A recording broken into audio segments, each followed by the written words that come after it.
all'altra, da una puntata all'altra, da un viaggio all'altro, ma sempre solo con Agri Sapori, il piacere del buon gusto. Anche per questo appuntamento alle mie spalle uno spettacolo naturale incantevole. Abbiamo raggiunto il Friuli Venezia Giulia perché avremo modo di incontrare delle particolarità, dei sapori, delle sorprese di questa terra meravigliosa. Ma rimanete con noi perché là avremo modo di fare un viaggio entusiasmante.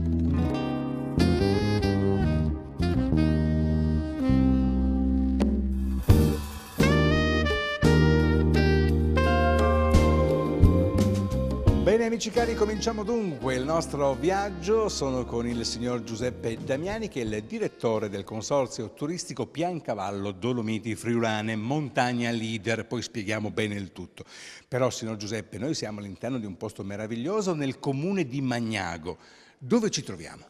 Magnago è un po', diciamo, il centro di tutto il nostro territorio, cioè di quello che lei ha definito prima, cioè Piancavallo Dolomiti Friulane. Un territorio che è la parte più occidentale della regione Friuli Venezia Giulia, è un territorio molto complesso, un territorio che ha delle vallate molto strette, rocciose, quindi con orografia molto, diciamo così, castigata e molto dura, verso invece una forma di territorio più verde, di collina più dolce, per arrivare poi a una parte di territorio che è veramente eccezionale, secondo me dal punto di vista botanico, che è tutta la parte di pianura, che è quella dei Magredi. E noi qui siamo a Magnago e principalmente siamo a Magnago, che è la città delle coltellerie, no? E siamo al Museo della Coltelleria, quindi questo è l'altro aspetto più importante. Magnago è la capitale della produzione dei coltelli in Italia. Quando dico coltelli sono tutti gli strumenti da taglio e quindi anche tutti gli strumenti per l'agricoltura. Però è una tradizione che risale a molto tempo fa. Sì, diciamo che è una tradizione che parte in epoche molto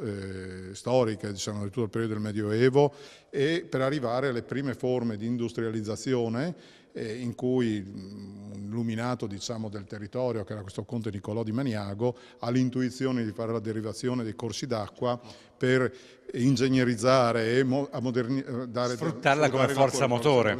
E da qui poi di conseguenza tutto quello che nasce. In passato, diciamo, con un proliferarsi di piccole botteghe artigiane, e la pratica del fare questi attrezzi aveva portato i fabbri magnaghesi a individuare una maniera per dare più resistenza al metallo che veniva utilizzato per fare la falce e anche per avere una tenuta di filo nettamente superiore a quello che normalmente in quel periodo veniva fatto. E l'ingegno cosa aveva portato? A scoprire che utilizzando il grasso del maiale, quindi scaldando la lama in una certa maniera e poi raffreddandola all'interno del grasso del maiale, conferiva alla lama stessa questa resistenza. Ecco, lasciamo invece i coltelli, parliamo un attimo del consorzio e di Montagna Leader.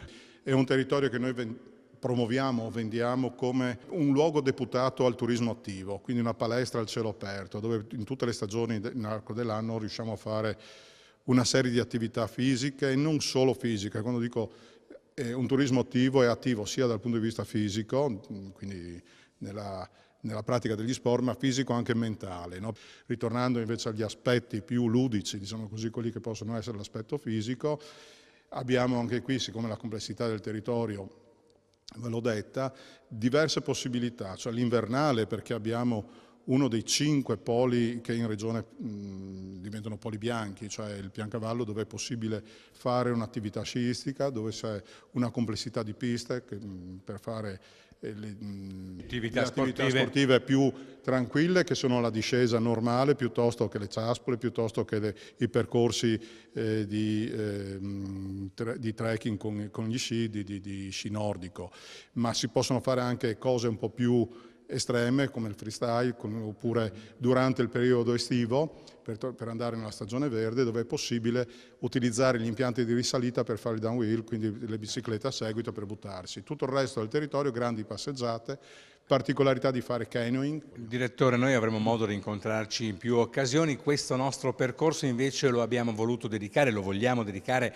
a quelli che sono i sapori delle comunità che troveremo in questi giorni. Beh, qui il buon vino non manca, i buoni cibi non mancano. Sì, di solito noi diciamo è un territorio, come ho detto prima, vocato a stimolare tutte le parti sensoriali del nostro corpo. Lasciamo sempre per ultimo il palato, perché diciamo se volete provare le emozioni del palato venite a trovarci che ve le facciamo provare ad assaggiare. Allora, direttore, io la ringrazio Grazie a moltissimo. voi. Amici cari, rimanete con Agrisapori perché il nostro percorso porterà nelle vostre case i prodotti tipici, i grandi vini, soprattutto quelli autoctoni, ma non solo, e poi parleremo anche in qualche momento dell'appuntamento di ricezione turistica. E allora, rimanete con noi.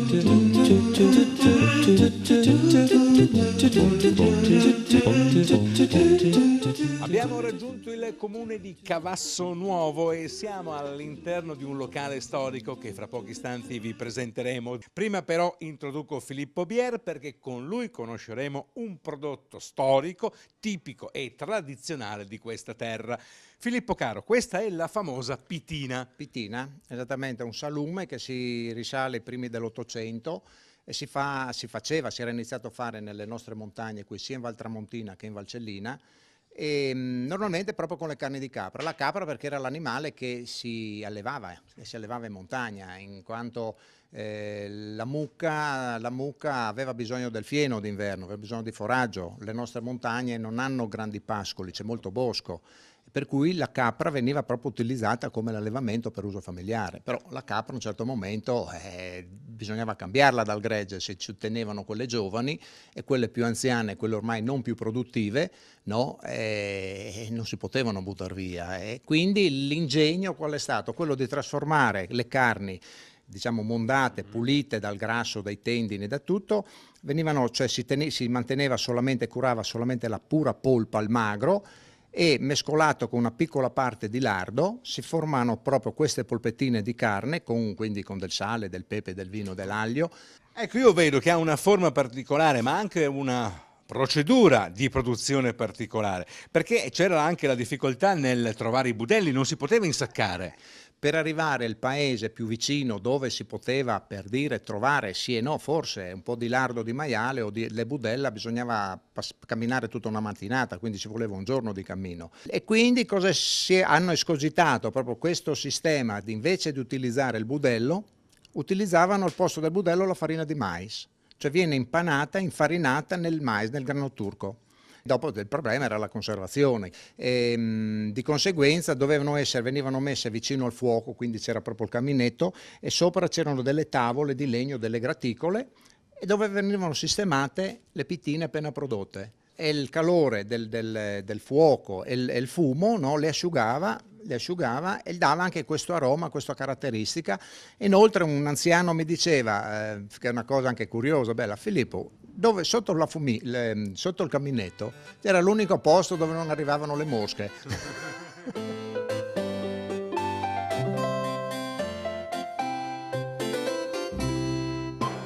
Con Filippo abbiamo dunque presentato la pitina, ma ho anche detto che siamo all'interno di un locale storico, una trattoria storica. Questo signore che si chiama Daniele Corti, che in friulano però si dice Danei. Esatto. Danel, ecco. È il titolare. Ho detto locale storico, pluripremiato, riconosciuto da molti colleghi.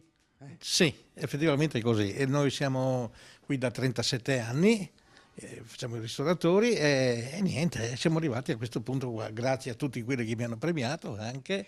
Quest'oggi noi ci limitiamo alla pitina, però lo facciamo proprio, ci facciamo il fazzoletto, come si dice, il nodo al fazzoletto, perché torniamo, perché io so che qui fanno delle cose, per esempio quello è un prodotto tipico, quella Sì, cipolla. La cipolla Presidio Raw Food. Hai visto? Come si chiama quella lì? Cipolla di? Cipolla rossa di Cavasso. Hai visto? Però qua che cosa c'è? Allora, qui abbiamo fatto una polentina tenera, in parte abbiamo rosolato 2 fettine di pitina fresca con il burro di malga. Ecco. Le abbiamo saltate, cucinate poco, messe sopra la polentina, poi della ricotta di pecora fusa dello stesso burro e appoggiata sopra, così per guarnizione. Hai visto che meraviglia? Beh, Senta che profumo, vero? Che... cavoli, peccato che da casa non lo possano sentire, ma è uno spettacolo veramente per l'occhio, per il naso e sicuramente per il palato, ma quello lo faremo dopo. A differenza di questa è stagionata, Certo. questa invece è fresca, va fatta a questa maniera. Trattoria dei Cacciatori, bravo, complimenti. Grazie di cuore.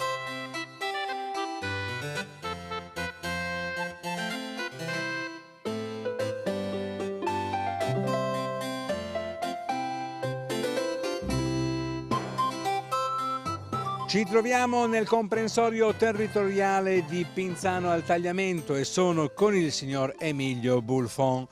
Allora Emilio, prendiamoci i tempi giusti perché lei ha una storia bellissima da raccontare. Io mi sono informato, lei è stato forse il primo o comunque uno dei primi in Italia che ha compreso l'importanza di riscoprire, ritrovare e valorizzare i vitigni autoctoni. Sì, noi abbiamo incominciato negli anni 70 di questi vitigni. Abbiamo notato nel territorio delle viti secolari che stavano scomparendo, che coltivavano ancora quelle poche persone anziane rimaste sul posto dall'immigrazione, però ci hanno dato la possibilità a noi di prendere le gemme, portare dai vivai a Roussedo, che sono noti praticamente in tutto il mondo, e abbiamo avuto la possibilità di fare nuovi impianti e di lì abbiamo cominciato a coltivare questi vitigni del territorio. Abbiamo salvato un patrimonio genetico importante. Questo però, produrre e fare buoni vini era interessante, ma però poi bisognava anche sotto l'aspetto commercializzazione far notare queste varietà. Che vini abbiamo trovato, che uve abbiamo trovato? Uve praticamente che si coltivavano col microclima solo in questo territorio. Si parla per esempio dei vini bianchi, Uccelut, Stiarlin e Cividin, dei rossi praticamente Cianorie, Forgiarin e Piccoli Neri. E dopo la Cordenossa è venuta su a seguito. E quindi vitigni, secondo me, che li hanno abbandonati perché è venuta fuori la moda dei vini francesi, Chardonnay, Pinot, il Sauvignon, perché producevano di più e quindi quella volta avevano bisogno di quantità, non di qualità, e quindi sono stati messi da parte. Quindi noi abbiamo avuto la possibilità di mettere sul mercato dei vini praticamente genuini della varietà tipica. Noi abbiamo avuto la fortuna che un noto giornalista, Ise Benini, ha fondato la rivista Il Vino negli anni 70 e ci ha mandato Amedeo Giacomini, un scrittore noto non solo in Friuli ma in tutta Italia, a fare dei servizi su questi vitigni. Ha pubblicato diversi articoli su questa rivista e di lì è partita un po' la conoscenza di questi vitigni. Vitigni autoctoni sono veramente la ricchezza del vino italiano, mi spiego, è quello che ci può contraddistinguere nel mercato mondiale, che ormai insomma lo Chardonnay lo troviamo dappertutto, anche dietro casa c'è uno che fa Chardonnay o dall'altra parte del mondo c'è uno che fa Chardonnay, però i vini che lei ha citato, le uve che lei ha citato, le abbiamo solo qui. Sì, quello è importante perché tu valorizzi un territorio. Quando lei vede che a un certo punto parte gente di Vienna, da Monaco di Baviera, da Graz per venire solo a prendere questi vitigni, devono riempire la macchina di questi vitigni autoctoni del territorio, dei formaggi, dei salumi. A un certo punto tu crei questo ambiente familiare che è molto importante e noi cerchiamo queste cose. Ecco. Quando dicono è un vino completamente diverso, gli dà soddisfazione di questo. Ecco. Siete contenti? Sì, lei è contenta. Siamo contenti anche perché riusciamo a vendere il prodotto ogni anno. Vinifichiamo da noi, abbiamo un'azienda a conduzione familiare, facciamo circa 80.000 bottiglie, riusciamo a venderle tutte, e il 50% in azienda, l'altro fuori, quello è importante.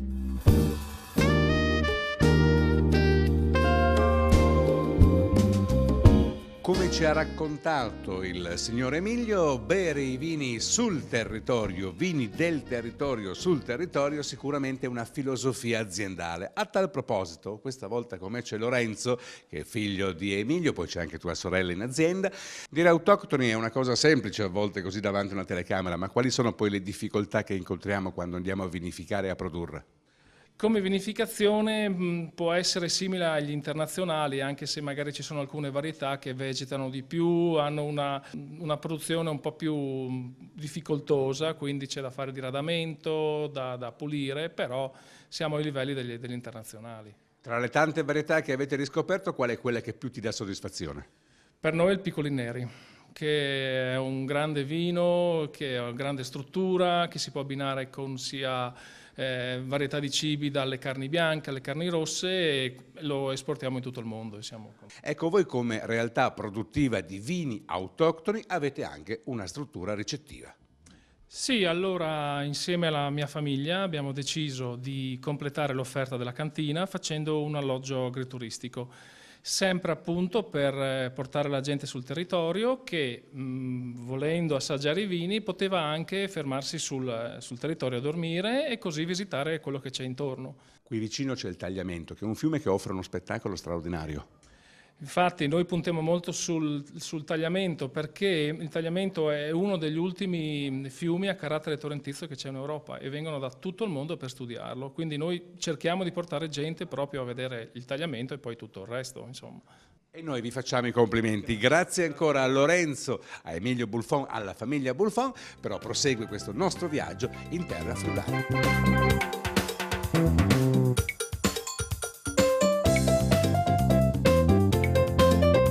Ricezione turistica territoriale non solo per trascorrere la notte ma anche per mangiare i prodotti del territorio. Abbiamo percorso qualche chilometro, siamo a Solimbergo che è una frazione del comune di Sequals. Perché? Perché ci dicono che qua ci sono dei tartufi meravigliosi. Noi dicevamo ma in Friuli i tartufi, invece li abbiamo trovati. Ma attualmente sono con la signora Patrizia che di cognome me lo ricorda fa? Marescutti. Marescutti al Sasso d'Oro, che è un agriturismo molto bello. Tartufo, perché il tartufo? Ma credo che mio padre 17 anni fa abbia iniziato così come sfida la coltivazione di questa tartufaia. Forse anche non sperando di raccogliere questo bel tartufo, invece la cosa è riuscita e lo proponiamo normalmente nel nostro agriturismo come cucina. Ecco, mi citi qualche piatto col tartufo, dai, due bei primi. Beh, si fa il risotto, si fa la tagliatella e sono le cose che vengono meglio con il tartufo. Però poi anche i dolci qua, eh? Sì, certo, noi abbiamo un'azienda che ha un po' di tutto, nel senso che c'è della frutta, quindi coltiviamo diverse cose e usiamo tutto quello che viene dalla nostra azienda agricola per fare i dolci, per fare i primi, i secondi, anche la carne. Mi racconta quel piatto tipico che è il musette con che cosa? Il musetto e brovada adesso in autunno si propone perché è un piatto che è molto adatto. La brovada è un piatto tipico friulano e il musetto anche. Questi pani? Questi pani sono prodotti dal marito di mia figlia che hanno un forno biologico, cucinano il pane nei forni a legna come si faceva una volta. Grazie Patrizia, al suo risotto, alle sue tagliatelle con questo meraviglioso tartufo che papà Renato cerca e trova con le sue cagnette proprio in tartufaia.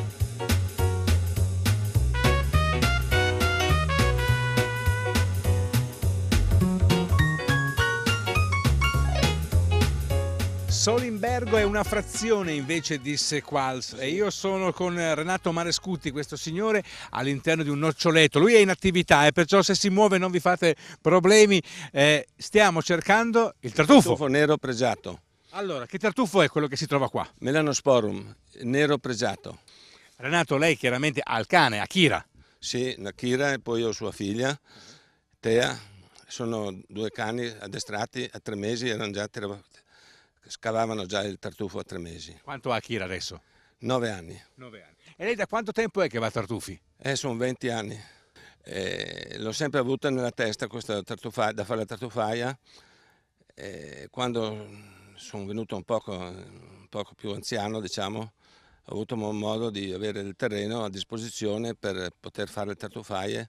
E se le tartufaie sono fatte con tutti i crismi che si deve, producono molto bene. Ma come si fa una tartufaia? Dunque bisogna avere il terreno, la prima cosa il terreno è basilare e lì si fa normalmente per fare una cosa corretta si deve fare l'analisi del terreno.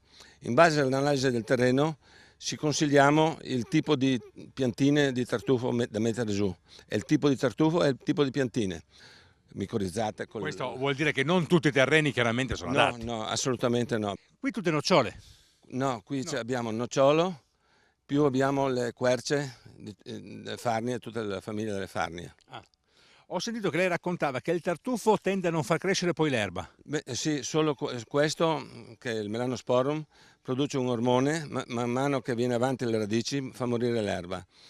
Se parliamo invece di mercato è un tartufo di valore. Sì, questo qui è un tartufo di valore, dipende anche dalla quantità che c'è sul mercato, no? Quest'anno come stanno andando le cose? Quest'anno ancora non sappiamo perché la raccolta comincia il 1° di dicembre, insomma. In cucina come me lo godo? Ma sempre crudi, tutti i tartufi neri, nero pregiato e anche il magnatum si devono mangiare crudi. Quando viene lavorato il tartufo vuol dire che non è una qualità eccellente, no? Così com'è, natura, via. Renato, io la ringrazio molto, la lascio lavorare perché c'è qui Kira in piena azione e salutiamo anche la nostra Cagnetta e vi invito a rimanere con noi. Grazie.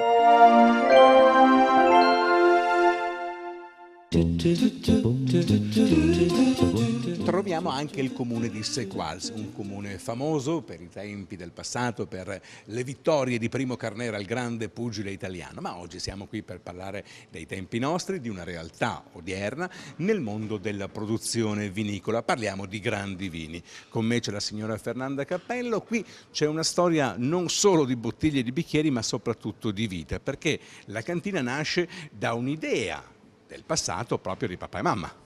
Sì, esatto. Alla fine degli anni 60 qui era un letto alluvionale dove non si coltivava assolutamente nulla e c'è stata l'idea, portando l'acqua da parte del Consorzio Uccellina Meduna, di poter fare del vigneto, anche perché le terre, il clima, la zona, diciamo, è proprio favorevole a questa coltivazione. Questo sasso calcareo dolomitico riesce a conferire veramente degli aromi particolari, una sapidità, una mineralità ai vini, e legato anche alla zona così che è ai piedi delle Dolomiti friulane, dove le valli continuano a far venire l'aria e quindi questa escursione termica che c'è tra giorno e notte dà questo valore aggiunto, questi aromi particolari ai vini che sono molto fini, molto eleganti e profumati. Il mio obiettivo è proprio di puntare sulla qualità dei vari vini, perché noi abbiamo tanti vini, tante uve, e queste vini nelle grave appunto vengono fatte come monovitigno. Citiamoli magari. Ecco, importante è il Pinot Grigio, oppure ci può essere il Sauvignon e il Traminer, che sono molto aromatici e che quindi qui in questo territorio si sanno esprimere in un modo molto particolare. Oppure ci sono vini internazionali come lo Chardonnay, oppure proprio tipici della nostra cultura come il friulano. Poi ci sono il Merlot e il Cabernet Franc, che è un altro vino che qui viene molto erbaceo, particolare, molto tipico, ecco. Senta Fernanda, qui c'è un piatto bellissimo tra l'altro, però so che all'interno di questa composizione ci sono degli ingredienti tipici di questo territorio. Perché c'è questo? Ci divertiamo proprio ad utilizzare tutti gli ingredienti che sono del territorio. Quindi per esempio qui, oltre alla cipolla rossa di Cavasso, c'è il formaggio di Frant e la pitina, che sono dei presidi, tutti e tre sono dei presidi slow food. 3 ingredienti straordinari del territorio che Alex, lo chef, ci ha presentato, unendoli in questo piatto meraviglioso al quale abbiamo abbinato un vino del territorio. Ecco, con questo piatto io amo abbinare il Traminer, perché il Traminer è molto aromatico, speziato, e quindi con degli aromi del genere come il formaggio di Frant o la pitina, che sono particolarmente speziati e aromatici, ci sta molto bene. E poi c'è questa dolcezza estrema della cipolla, e quindi il vino veramente si abbina in un modo splendido e ha questa freschezza che poi ti pulisce molto bene la bocca. Grazie per averci presentato la storia e la realtà della sua azienda. A questo punto, con il Traminer e con il piatto, non resta che dire in bocca al lupo, continuiamo, ottimismo, salute ai vini friulani.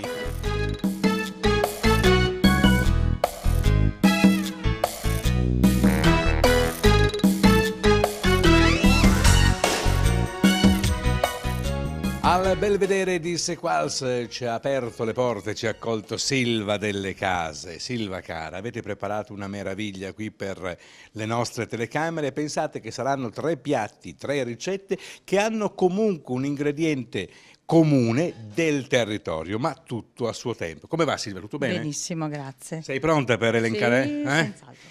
Antipasto. Antipasto, sfogliatine di mele cotte al forno con formaggio salato e un po' di mostarda di mele. Affettate, poi messe a disidratarsi, poi al forno chiaramente, e poi il formaggio invece? È un formaggio salato. Spieghiamolo. Si fa nelle saline di Tramonti e della Val d'Arzino e non è salatissimo, è un formaggio che può essere invecchiato e diventare duro, in questo caso è stato fatto morbido. Lasciamo l'antipasto, c'è un piatto tipico, questo è molto tipico. Sì, il chialcions. Il chialcions è un raviolo a mezzaluna, viene fatto con latte tiepido, farina e sale. Ci va l'uovo o no nell'impasto? Pochissimo, alcuni lo mettono, alcuni non lo mettono. Vengono fatti dei cerchi di pasta dove in questo caso abbiamo inserito la mela con della ricotta, richiusi, fatti bollire e poi spadellati con un po' di burro, pezzetti di mela e cannella. E anche qui comunque abbiamo trovato la mela. Poi abbiamo un secondo piatto. E il secondo piatto è un maialino con cotenna, in questo caso, per cui il maiale rimane leggermente più morbido, fatto in padella con delle mele a pezzetti e poi a parte vengono grigliate delle mele che accompagnano il piatto. Silva cara, cosa abbiamo grattugiato? Il crème. Eccoci qua, che è una radice particolare. Io ti ringrazio moltissimo, te e i tuoi collaboratori, il tuo bel ristorante. Io completo così questo viaggio che abbiamo fatto, diciamo nella parte pedemontana delle Dolomiti friulane. Abbiamo dedicato prevalentemente il nostro appuntamento ai sapori di queste terre, ma torneremo perché c'è tanto da scoprire. Grazie dunque a Montagna Leader, al Consorzio Turistico, a tutte le persone che hanno partecipato alla nostra puntata, alla redazione di Agrisapori, alla regia di Tony Gavazza, ma è arrivato il momento di dare la linea a Roma per l'informazione del sistema camerale italiano. Grazie.